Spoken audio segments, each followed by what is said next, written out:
Necklace road people's ప్లాజాలో Telangana police ఆధ్వర్యంలో నిర్వహించిన ఏక్తా దివస్ కార్యక్రమంలో పాల్గొన్నారు చిరంజీవి. రన్ ఫర్ యూనిటీ పేరుతో జరిపిన రన్లో పాల్గొన్నారు. 560 సంస్థానాలను ఒక్కటి చేసి దేశాన్నంతా ఏకం చేసిన సర్దార్ పటేల్కు హ్యాట్స్ ఆఫ్ అన్నారు.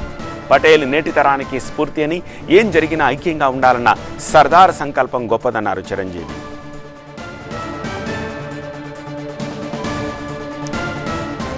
ఈ సందర్భంగా డీప్ ఫేక్ వీడియోలపై స్పందించారు చిరంజీవి. టెక్నాలజీని ఆహ్వానించాలి, కానీ అందులో ముప్పు కూడా ఉంది, అది గమనించాలి అంటున్నారు. డీప్ ఫేక్ పై ప్రభుత్వాలు చట్టాలు తీసుకురావాలన్నారు, లేకపోతే భవిష్యత్తులో మరిన్ని ఇబ్బందులు ఎదురవుతాయన్నారు.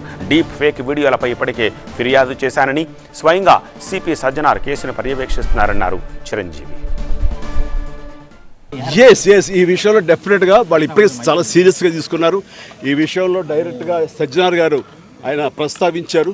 Is very serious and definitely ఇది ఒక పెద్ద గొడ్డలి పెట్టు మనకి. దాని మీద పూర్తిగా స్పందించి అన్ని రకాలుగా ఒక చట్టం తీసుకొచ్చే దిశగా పోలీస్ వ్యవస్థ, శ్రీ శివధార్ గారు వీళ్ళందరూ కూడా ప్రయత్నం చేస్తున్నారు. అండ్ డెఫినెట్లీ వాళ్ళ యొక్క అనుకున్నది నెరవేరుతుంది. అండ్ సామాన్యులకి డెఫినెట్లీ ఇలాంటి అవాంతరం నుంచి వాళ్ళకి రక్షణ లభిస్తుంది.